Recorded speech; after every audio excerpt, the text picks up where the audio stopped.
Hey there, folks. Welcome to Spectrum Pulse. We talk about music, movies, art, and culture. And today we're going to be talking about the newest album from Ed Sheeran called No.6 Collaborations Project.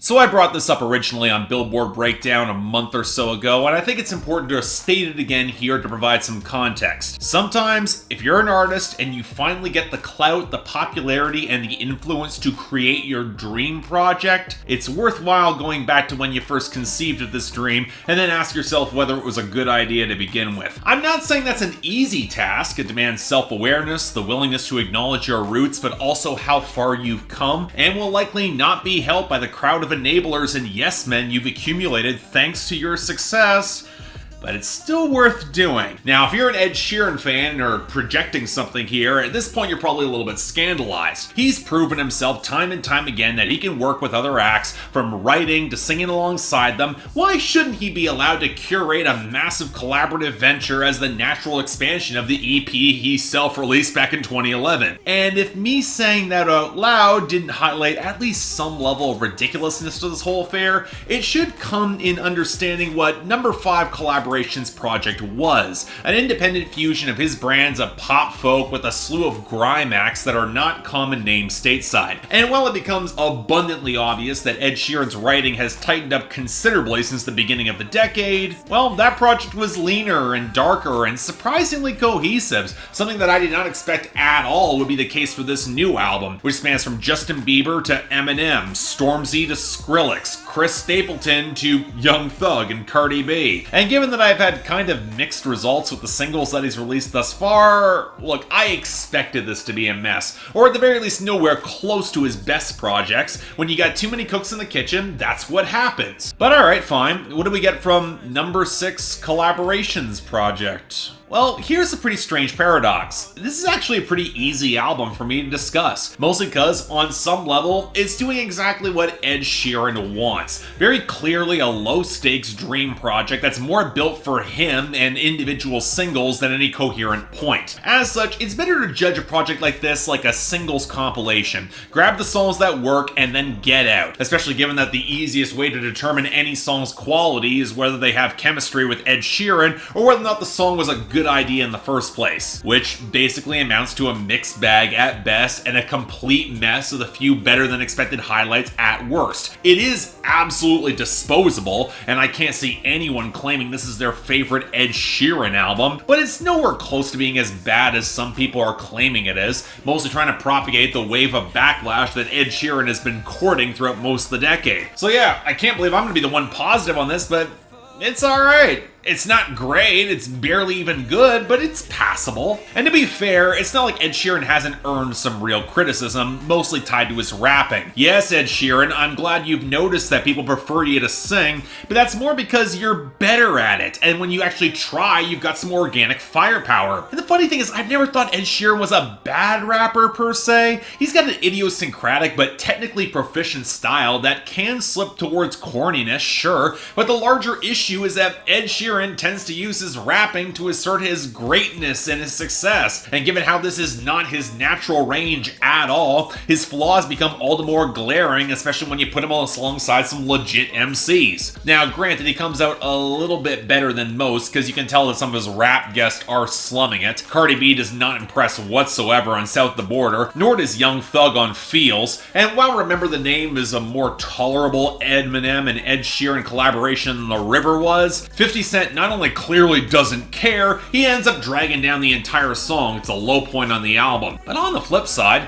I thought Travis Scott actually brought a solid flow to Antisocial, and it seems to have some actual chemistry with Ed Sheeran. Meek Mills surprisingly didn't sound that far out of place on 1000 Nights, along with A Boogie with the Hoodie. Chance the Rapper's verse on Cross Me has only grown on me. And then we got the grime and UK hip-hop acts that are clearly using the platform as much as they can, with J Hus and Dave delivering decent enough verses, and then Stormzy really meshing well with Ed Sheeran on Take Me Back to London, despite the song's weird Justin Timberlake-esque vibe. Then we got the song collaborations, and again, If a song feels like a decent idea and the artists have chemistry with Ed Sheeran, they tend to work. Beautiful People with Khalid I've already talked about on Billboard Breakdown, but it does work better than I Don't Care with Justin Bieber. The love ballad Best Part of Me with Yebba, it's saccharine, but it is solid. And I was actually really impressed how well Ella May was able to complement the late 80s tropical pop vibe on Put It All On Me. Hell, I was expecting her to match Ed Sheeran even more, but the tone of that song really did not cultivate any atmosphere, especially with that choice of guitar tone, and it didn't seem like she had any chemistry with Ed Sheeran whatsoever. Or on the flip side, for as much as Chris Stapleton and Bruno Mars actually tried to give the closing track Blow some muscle, whoever told them that a quasi-funk hard rock jam was a good idea for any of them should be thrown into the Atlantic Ocean, especially as Bruno Mars' own production doesn't give them anything close to convincing grit, and it's an utterly jarring closer. I mean, they've got some chemistry vocally, but it's a song that in concept never gonna work, and it's a real low point to end off the album. But that raises an odd question, because for as sanitized and playlist ready as a significant chunk of this album is, for better or worse, there are some baffling choices here, and I'd argue some of this goes back to Ed Sheeran himself, whose weird contradictions as a performer and artist are only coming into sharper focus with more time and more fame. I've long suspected that Ed Sheeran has gotten way more famous than he has ever expected, and he has persisted as long as he has thanks to smart management and some genuinely odd traits that allow him to fit into the pop mono genre effectively, but also kind of stand out, sometimes even excelling there. And while he's been trying to play all these angles since at least 2014, No.6 Collaborations Project only exposes some of the deep fissures between those elements of his art, which leads to an album that is not only really badly sequenced, but utterly lacking focus. We get songs about being antisocial and not being able to fit into the party life that honestly at points work, but most time don't. But then you get the moments of total swaggering arrogance that show he's probably just fine in that party environment. You don't end an album with a rock song called Blow that sounds like you've been doing a bunch of it if you're not on some level trying to be a rock star. And look, I don't mind Ed Sheeran being a complicated or nuanced guy, but when you have such bone-deep contradictions, it not only lessens the stakes of individual songs, but it leaves you feeling that this is more calculated than actually genuine, which can be a death blow when you're trying to show some real romantic yearning, as he is on a few cuts here. Honestly, kinda wish Ed Sheeran just made the party album go full pop, showing both good and bad. But when you get delicate moments of insecurity like Best Part of Me or Beautiful People, or the stab at regret on Way to Break My Heart that sounds like a Jack U reject, thank you Skrillex, which still wind up sounding better than the clunkers like Remember My Name and Blow,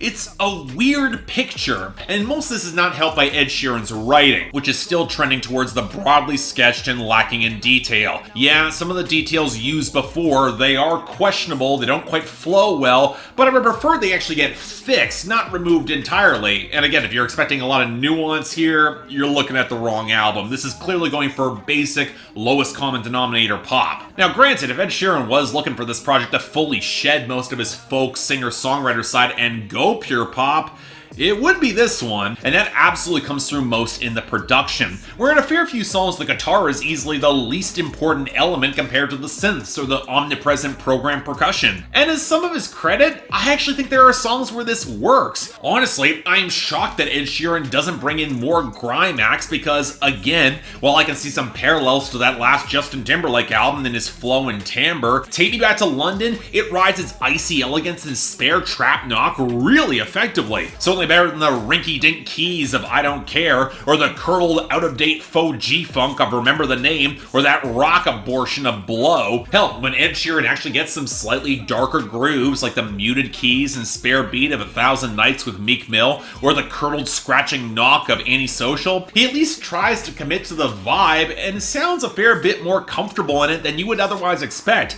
And hell, going back to Multiply, that kinda makes sense. Hell, in the latter case, I actually liked how it forced Travis Scott a little bit out of his comfort zone, forced him to change his topics, and his flow is a little bit more distinctive there, something I can't say about a lot of Travis Scott collaborations in recent years. I will say that some of the more minimalist grooves don't always work, especially when they lean into the compressed tropical territory like Feels and South the Border, the latter of which seems oddly less organic than it should given its squeaking acoustic guitar, or that squonking trap burble of Nothing on You. And you know, this goes without saying, but if you're gonna get her on the song and and not give her a real good guitar solo, or even let her distinctive guitar tone come through. From the credits I saw, she doesn't even seem to play on the album. Sorry, Sheeran, you did that wrong. And while I'm nitpicking, while you could expect it with collaborations with so many people, the fact that more work was not done in smoothing out hiccups in vocal fidelity and mixing, even for Ed Sheeran himself between songs, that's inexcusable, as it only makes the jarring shifts thanks to bad sequencing even worse. But as a whole, look, again,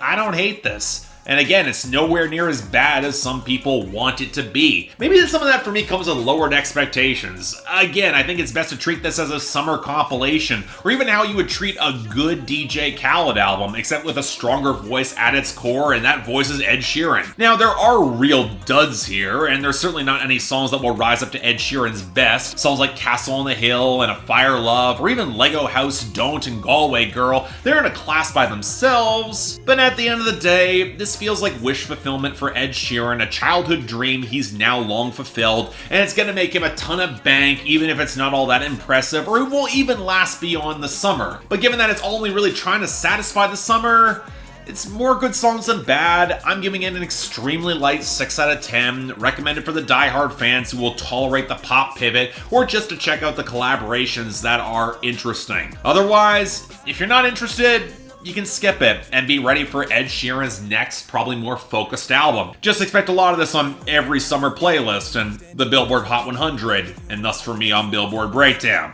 So yeah, keep that in mind.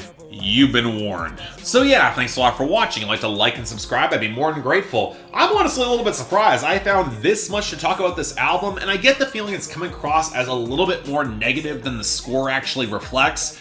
Yeah, the duds on this album really were duds, but there are more good songs than bad ones here. The good ones just kind of run out. Not a lot of great songs, which I think is what's holding this album back. And again, it's what's held a lot of Ed Sheeran's albums back. They're not consistent products, but yeah, it's fine.